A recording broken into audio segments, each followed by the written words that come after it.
Well, I certainly hope that it is warm and cozy where you are, or perhaps that you are at the beach or the golf course, or doing something pleasant outside. Where I am making this particular video today, it is 14 degrees outside and there are 3 inches of snow in my driveway. So I envy you if you're in someplace warm. I told the bishop, even though he did not ask for this particular piece of advice, that in my opinion, the most important thing that any bishop can do, it's not a program, it's not a gathering, it's not an institute, it's not a Bible study. The most important thing that I think a bishop can do is to recruit and retain competent clergy into the diocese. Now, let me turn that around and say I've also seen dioceses where bishops recruited only clergy who fit their particular ideas of the priesthood, whether it was gender or theology or lifestyle or whatever. We've been blessed in this diocese because the bishops have tried to recruit competent clergy who fit the parishes and congregations in the Central Gulf Coast.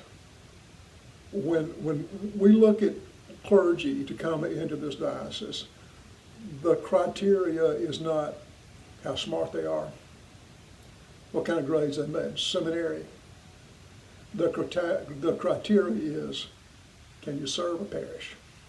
Can you do the work of a parish priest? Now, we've got a number of vacancies right now, and there are a variety of reasons for that. We've lost some young clergy to other dioceses. We don't seem to be able to recruit young clergy like we would want to, even though this is a wonderful way to live. But let me say to you that we're not alone in this.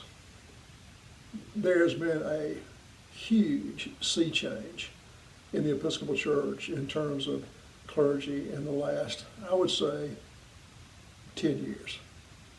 And I'm just going to give you an example. When we did the church, when we did the search for St. James Fairhope, the search committee asked me for 15 names. And we had about 25 names of clergy that were both interested and that we thought would fit that parish. And we got them a list of 15 names. And of course, they ended up making a wonderful call indeed. A few years later, we had St. Luke's Mobile and Holy Spirit Gulf Shores both come open. In both of those searches, and those are good spots. Who wouldn't want to live at Gulf Shores and go to Holy Spirit, or in Mobile and attend St. Luke's? And so they're both wonderful parishes. I think for St. Luke's, I may have had 5 folks. And at Holy Spirit, we may have had 6. There's just not a lot of clergy available these days. Now, there's a whole variety of reasons for that, and I don't need to go into that. But not only are we experiencing this, but other dioceses are experiencing this as well. I do a Zoom meeting about, once every 6 weeks with all the folks in Province 4 who do what I do. And we're all crying for clergy. We're all crying for interims. And we're all crying in particular for clergy to serve medium and small parishes. The big parishes can take care of themselves. But the medium to small parishes, which comprise the majority of this diocese, are having trouble finding priests. And again, there are all kinds of reasons for that. We don't need to go into it, but it's just a fact. So when I come to you or whoever does this comes to you and talks to you about your search process, and you say, we want to look at 10 people. 10 years ago, I could have given you 10 people. But now, the situation is different. They're just not there. There's another issue in this diocese that I think we need to at least acknowledge, if not speak to. And that is that there's not a lot of movement in the large parishes. So if you come into the diocese and you serve a small congregation, and after a few years you decide that you want to move to a bigger city or serve a larger parish, or God's telling you to do something more, there are just not a lot of places to go to. This is not Atlanta. This is not Nashville. This is not Birmingham. This is not New Orleans. We are diocese of fundamentally small and medium-sized congregations. However, even in terms of movement across the church, we are now at a moment in which that dynamic has changed dramatically. When I was first ordained, the average tenure of a rector in an Episcopal parish was a little over 21 years. Now it's 5. So if you've got a rector that's been there 6 years, that's a lifetime in terms of the Episcopal Church.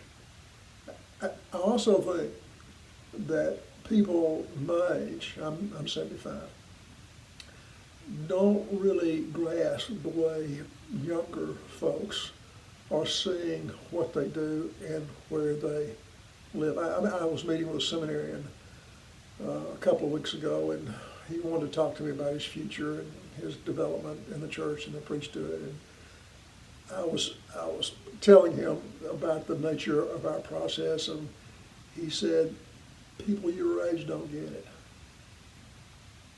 People my age move on with much more frequency than people used to. That's generally true in society, and it's generally true in the church. Now, the diocese, speaking for myself, and I hope speaking for the bishop, in many places, bishops are interested in, I won't say making, but really directing parishes and congregations who he wants there. We want you to have who you want. Now, from time to time, we may come to you and say, we think this is a really good match, and you need to take it seriously. But we're not going to say you have to do this or you have to do that. Because frankly, I don't want to come back in 2 years. I want it to work. I don't want it to fall apart because we forced something upon you. However, the parishes and the search committees need to be realistic about who you're looking for and what you need.